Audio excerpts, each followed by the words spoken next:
हाँ तो बच्चों हम लोग लाइट चैप्टर देख रहे हैं, तो अभी आपका नेक्स्ट पार्ट है टाइप्स ऑफ मिरर। ठीक है, तो हेडिंग लगा देते हैं यहाँ पे बढ़िया सा हमारा हेडिंग मिरर। तो मिरर आपके लाइट चैप्टर में 3 तरह के मिरर रहेंगे मेनली। कितने तरह के बच्चों? 3 तरह के। तो मैं यहाँ डायग्राम बना देता हूँ। पहला है प्लेन मिरर। क्या है बच्चों? Plane mirror. तो एक तरफ सिल्वर फॉइल लगा दिया लाइन करके, हाँ तो ये भाई लाइन करके लगा दिया, इसको कहते हैं प्लेन मिरर। क्या कहेंगे? Plane mirror. दूसरा बच्चा आता है कनकेव मिरर। ठीक है, ये कौन सा है? Concave mirror. कनकेव मिरर में रिफ्लेक्टिंग सरफेस बच्चों अंदर की तरफ आता है। ठीक है, तो ये आपका कौन सा है? Concave mirror. ये एक तरफ सिल्वर फॉइल हमने लगा दिया। ठीक है, ये आपका है कौन सा? Concave mirror. Concave mirror. Reflecting surface यहां पे आएगा बच्चों अंदर की तरफ, रिफ्लेक्टिंग सरफेस। ठीक है, और ये लास्ट हमारा उसके बाद है कन्वेक्स मिरर। बच्चों क्या है? Convex mirror. इसमें अंदर की तरफ सिल्वर फॉइल आ जाएगा, तो ये अंदर की तरफ हमने सिल्वर फॉइल लगा दिया, ये आपका कन्वेक्स मिरर।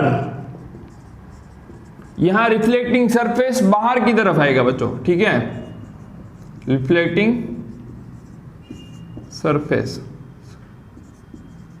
यहां पे आएगा। ठीक है, अब ये दोनों मिरर को समझने के लिए एकदम मस्त अच्छे से एग्जांपल दे रहा हूं। घर पे स्पून तो होती ही होगी सबके घर पे। ठीक है, तो स्पून बड़ साफ होनी चाहिए। ठीक है, ऐसा नहीं कि भाई कुछ को। ठीक है, तो ये आपकी स्पून है बच्चों। ठीक है, तो ये स्पून का अंदर वाला पार्ट कौन सा रहेगा बच्चों? Concave mirror. क्या रहेगा? Concave mirror. और बाहर वाला पार्ट कौन सा रहेगा बच्चों? Convex mirror. ठीक है ना। और ये आपका प्लेन मिरर जो डे टू डे लाइफ में आप यूज तो करते ही होंगे, लड़कियां होगी वो ज्यादा यूज करती होगी। ठीक है, तो यहां से हम अपना चेहरा देखते हैं बच्चों। ये आपका कौन सा? Plane mirror. ये कौन सा? Concave mirror. ये कौन सा है? Convex mirror. बढ़िया है, समझ में आ रहा है सबको? ठीक है, तो ईच एंड टर्म्स अब डिफरेंट मिरर्स को देखते हैं। मिरर्स में डिफरेंट टर्म्स हो गए, लेके pole, centre of curvature, principal axis क्या होती है देखते हैं। देखो, तो पहले मैं कनकेव मिरर का अच्छे से बड़ा डायग्राम बना देता हूं, फिर कन्वेक्स का बनाते हैं, फिर ठीक है अब जो चीज देखेंगे वो काम आएगी कहां पे? न्यूमेरिकल सोल्व करेंगे। न्यूमेरिकल सोल्व करेंगे उसमें काम आएगी। अब वहां पे बोला होगा फोकल लेंथ इतना है, पर फोकल लेंथ क्या है वही नहीं पता है तो कैसे कर पाएंगे? ठीक है, रेडियस ऑफ कर्वेचर दिया होगा, पर रेडियस ऑफ कर्वेचर क्या है वही नहीं पता है तो कैसे कर पाएंगे? ठीक है, तो अब यहां पे मैं ले लेते हैं। देखो, देखते रहिए, ये हटा देता हूं। हम देखते रहो, इधर उधर नहीं देख, इधर ध्यान दो। ये आपका कनकेव मिरर बच्चों। ठीक है, कनकेव मिरर मैंने बताया यहां पे बना दिया। ठीक है, ठीक है, कनकेव मिरर। ओके, अब ये कनकेव मिरर में रिफ्लेक्टिंग सरफेस तो अंदर की तरफ है ही आपका। ठीक है, अब ये मिरर मतलब ये पूरे गोले का मतलब पार्ट है ना। सपोज ये आपका कोई ऐसा सिंपल है, कोई गोला है, उसको काट दिया तो क्या मिला? मिरर मिला। ठीक है, तो यहां पे इसको अगर मैं पूरा ऐसा पूरा सर्कल का पार्ट हमने काट दिया तो हमें क्या मिला? मिरर। ठीक है, अब मिरर का जो सेंटर पॉइंट होगा यहां पे, उसको कहते हैं पोल बच्चों। क्या कहेंगे? पोल। पोल को पी से डिनोट करेंगे। ठीक है, और यहां पे जो ये आपका पूरा सर्कल है उसका सेंटर बच्चों, उसका सेंटर को कहते हैं सी। ठीक है, उसको कहते हैं सेंटर ऑफ कर्वेचर बच्चों। क्या कहेंगे? Centre of curvature. Centre of curvature. ठीक है, अब पोल से सेंटर ऑफ कर्वेचर से एक इमेजिनरी लाइन पास करो। पोल से सेंटर ऑफ कर्वेचर से एक इमेजिनरी हमने लाइन पास कर दी बच्चों, एक लाइन पास कर देते हैं, उसको कहते हैं प्रिंसिपल एक्सिस। क्या कहेंगे बच्चों? Principal axis. हो गया बच्चों। ठीक है, अब सपोज ये पोल से सेंटर ऑफ कर्वेचर का डिस्टेंस है 10 सेंटीमीटर। ठीक है, तो 10 का हाफ मतलब कितना होगा? 5। तो 5 पे एक पॉइंट मिलेगा, उसको कहते हैं फोकस पॉइंट। ठीक है, ये अगर 20 होगा तो 10 पे, 50 होगा तो 25 पे, 2 होगा तो 1 पे। ठीक है, 1 होगा तो हाफ पे एक पॉइंट मिलेगा, उसको कहते हैं फोकस पॉइंट। कैपिटल एफ से डिनोट करके उसको कहते हैं फोकस पॉइंट। बढ़िया। ठीक है, और पोल से सपोज आपका ये सर्कल का सेंटर से ये डिस्टेंस को रेडियस कहते हैं। अब यहाँ पे कर्वेचर है, तो पोल से सेंटर ऑफ कर्वेचर के बीच में जो डिस्टेंस आएगा उसको क्या कहेंगे? Radius of curvature. क्या कहेंगे? Radius of curvature. तो उसको आर से डिनोट कर दिया, तो ये आपका रेडियस ऑफ कर्वेचर हो गया बच्चों, रेडियस ऑफ कर्वेचर। और आपका पोल से फोकस पॉइंट के बीच में डिस्टेंस, उसको कहते हैं फोकल लेंथ, स्मॉल एफ से डिनोट करेंगे तो ये फोकल लेंथ होगी आपका। ठीक है, यहां तक क्लियर सबको? ये आपका कौन सा, और ये यहां सिल्वर तो लगाना रह ही गया। चलिए ये सिल्वर फॉइल आपकी, तो ये हो गया कनकेव मिरर बच्चों। क्या हो गया? Concave mirror. ये कनकेव मिरर। उसके बाद देखेंगे बच्चों कन्वेक्स मिरर। क्या देखेंगे? Convex mirror. कन्वेक्स मिरर का डायग्राम बच्चों, कन्वेक्स मिरर कैसा होगा? रिफ्लेक्टिंग सरफेस बच्चों बाहर की तरफ होगा। ठीक है, तो यहां पे, ठीक है, तो हम लोग अपना फेस जो चेहरा देखना होगा वो कहां पे? यहां से देखेंगे। और यहां पे अंदर की तरफ क्या होगा बच्चों? सिल्वर फॉइल होगा। ठीक है, सिल्वर फॉइल। ये कौन सा आपका मिरर है बच्चों? Convex mirror. Convex mirror. अब यहां पे ये आपका कर्वेचर है, कर्वेचर को पूरा गोला बनाना हो तो कैसे होगा? ऐसे ऐसे ऐसे हमने बना दिया, पूरे से गोला बन गया। अब गोले का सेंटर बच्चों, गोले का सेंटर उसको क्या कहेंगे? सी, सेंटर ऑफ कर्वेचर कहेंगे। Centre of curvature. और मिरर का जो सेंटर होगा उसको क्या कहेंगे? पोल कहेंगे। तो पी, तो पोल से सेंटर ऑफ कर्वेचर के बीच में जो डिस्टेंस आएगा उसको क्या कहेंगे? रेडियस ऑफ कर्वेचर बच्चों। ठीक है, और ये एक्सिस पास हो रही इमेजिनरी लाइन, उसको क्या कहेंगे हम लोग? Principal axis. क्या कहेंगे? Principal axis. तो ये रेडियस ऑफ कर्वेचर है, उसका हाफ, मतलब यहां पे एक पॉइंट मिलेगा उसको क्या कहेंगे? Focus point. क्या कहेंगे? Focus point. ठीक है, ये आपका रहेगा फोकस पॉइंट। पोल से फोकस पॉइंट के बीच में डिस्टेंस उसको क्या कहेंगे? फोकल लेंथ, स्मॉल एफ से डिनोट कर देंगे हम लोग। ये आपका फोकल लेंथ। पोल से सेंटर ऑफ कर्वेचर के बीच में जो डिस्टेंस है उसको कहेंगे रेडियस ऑफ कर्वेचर, आर से डिनोट कर देंगे भाई साहब। तो ये आपका देखो जो अलग अलग टर्म हो गए। ठीक है, ये आपको आप न्यूमेरिकल सोल्व करोगे। जैसे 10 की एग्जाम में जनरली ये मिरर और लेंस के आपके न्यूमेरिकल्स ही पूछे जाएंगे। ठीक है, दिमाग यहाँ पे ध्यान, दिमाग खोल के यहाँ पे देखते रहो। तो पोल से फोकस पॉइंट के बीच में डिस्टेंस उसको कहेंगे फोकल लेंथ। पोल से सेंटर ऑफ कर्वेचर के बीच में डिस्टेंस उसको कहेंगे रेडियस ऑफ कर्वेचर। यहाँ पे similarly focus point, focal length, radius of curvature, centre of curvature रहेगा। ठीक है ना, तो ये आपका कौन सा? कनकेव मिरर, ये कन्वेक्स मिरर। और कनकेव मिरर का दूसरा नाम कन्वर्जिंग मिरर भी कहते हैं बच्चों। ठीक है, कन्वर्जिंग मिरर कहते हैं इसको। अब कैसे कहेंगे वो भी हम बताता हूं। ठीक है, इसको अपन याद कर लो, कन्वर्जिंग मिरर कहेंगे। क्यों? क्योंकि आपको न्यूमेरिकल्स पूछे जाएंगे कभी कभी, तो उसमें ऐसा कनकेव कन्वेक्स नहीं लिखा होगा, उसमें ऐसा बोला होगा कन्वर्जिंग डाइवर्जिंग मिरर बोला होगा। तो ये इसको कहते हैं डाइवर्जिंग मिरर। ठीक है, तो ये हो गया कन्वर्जिंग मिरर या डाइवर्जिंग मिरर। ठीक है, इसके भी अलग अलग लॉज है। तो बच्चों देखेंगे नेक्स्ट टॉपिक है laws of reflection in spherical mirror. तो आपके concave mirror and convex mirror में लॉज ऑफ रिफ्लेक्शन कैसे रहेंगे? प्लेन मिरर में देखा तो वो तो फॉलो हो गए, बट आपके इंसिडेंट रे रिफ्लेक्ट होके कहां से पास होगी? तो सपोज अलग अलग कंडीशन रहेगी। ये आपने कनकेव मिरर बना दिया, तो ये कनकेव मिरर में पीछे क्या रहेगा? सिल्वर फॉइल रहेगा। तो ये सिल्वर फॉइल मैंने लगा दिया। यहाँ पे आपका क्या रहेगा? पोल रहेगा। तो एक प्रिंसिपल एक्सिस मैंने बना दिया।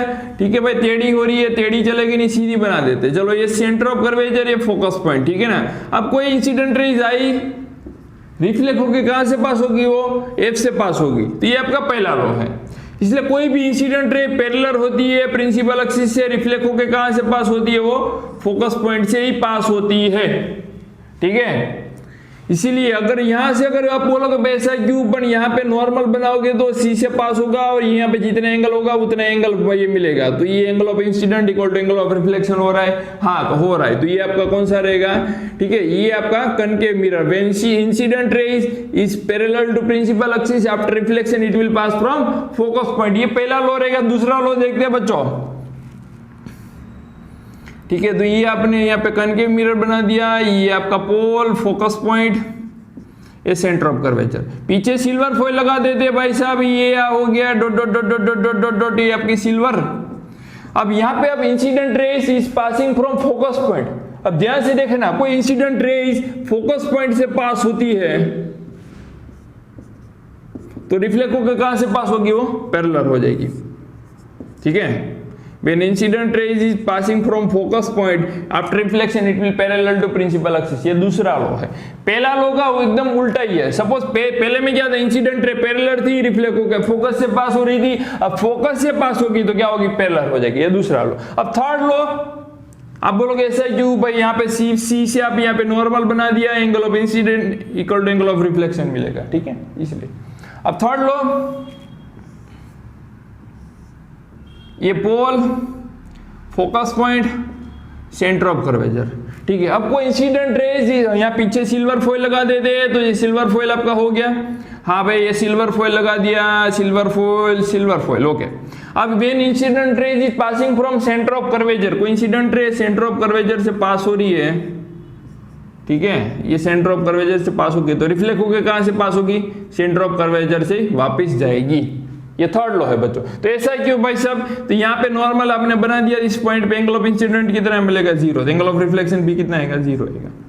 भाई लो तो लो ही होते हैं, ठीक है, ये angle i equal to angle r हर कंडीशन में होगा, और इंसिडेंट है, रिफ्लेक्टेड है, normal, all line the same plane, वो भी लो तो वेरीफाई होगा। दुनिया में कोई भी जगह रिफ्लेक्शन होगा तो ये दोनों लो तो वेरीफाई हो गए, ठीक है। अब लास्ट लो तो इसमें डायग्राम बना देता हूं। अगर कोई आपकी इंसिडेंट रे पोल पे आती है तो सपोज यहाँ पे जितना एंगल बनाती है उतने एंगल पे रिफ्लेक्ट होगी, तो ये एंगल आई बना दिया तो एंगल आर पे वो रिफ्लेक्ट होगी, तो 30 तो 30 मिलेगा, 40 तो 40 मिलेगा, 50 तो 50 मिलेगा, 60 तो 60 मिलेगा, हर कंडीशन में होगा, ठीक है। अब सेम वे कन्वेक्स मिरर के डायग्राम बना देते बच्चों। तो कन्वेक्स मिरर में रिफ्लेक्टिंग सरफेस तो बाहर की तरफ होगा, अंदर की तरफ सिल्वर फॉइल रहेगा, तो सिल्वर फॉइल आपने बना दिया,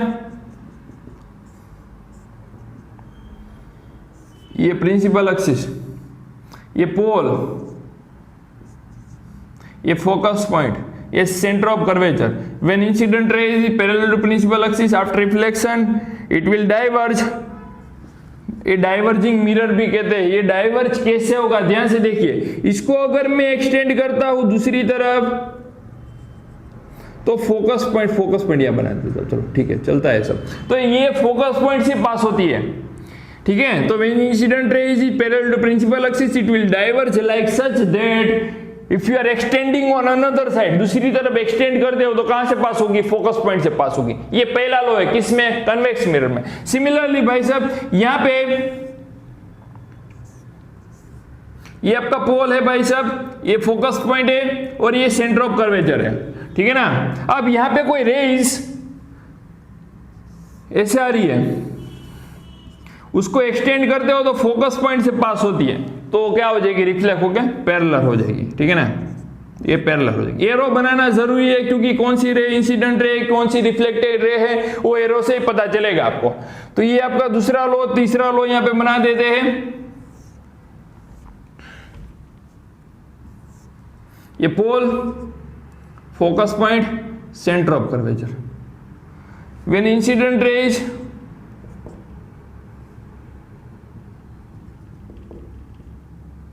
passing from centre of curvature, मतलब कोई इंसिडेंट रे आ रही है, दूसरी तरफ एक्सटेंड किया जाए तो सी से पास हो रही है तो रिफ्लेक्ट होके अपने रास्ते पे वापस चली जाएगी। ऐसा क्यों भाई, तो क्योंकि यहाँ पे एंगल आई कितना मिलेगा, 0, तो एंगल आर भी कितना आएगा आपका, 0 आएगा, ठीक है। कोई सपोज दूसरी रे ले, ये कैसे रे आई, एक्सटेंड करो, सी से पास हो रही तो वापस कहाँ पे जाएगी, अपने रास्ते पे चले जाएगी। दूसरी और चौथा लो यहाँ पे बना देता हूँ, जितना एंगल ऑफ इंसिडेंट मिलेगा उतना एंगल ऑफ रिफ्लेक्शन मिलेगा, angle i equal to angle r, ठीक है, ये आई और आर इक्वल रहेंगे, ठीक है। तो angle i equal to angle r मिलेगी, इक्वल रहे angle of incident equal to angle of reflection. तो ये 4 लॉ है, फिर से एक बार क्विक रिवीजन कर देते हैं। कनकेव मिरर में 4 लॉ।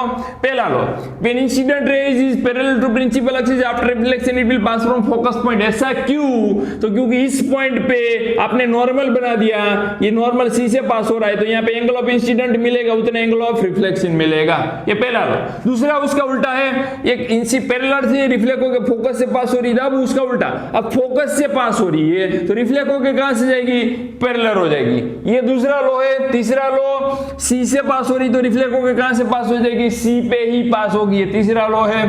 पॉइंट ये पोल है, पोल पे एंगल ऑफ इंसिडेंट मिलेगा उतना एंगल ऑफ रिफ्लेक्शन मिलेगा, ठीक है। तो ये अपनी इंसिडेंट रे आज आई, अपनी पोल पे रिफ्लेक्ट हुई, ऐसे चली गई, जितना एंगल ऑफ इंसिडेंट उतना एंगल ऑफ रिफ्लेक्शन, ये दोनों एंगल इक्वल होएंगे, ठीक है ना। ये चार लो हो गए कनकेव मिरर में। सिमिलरली कन्वेक्स मिरर में चार लो।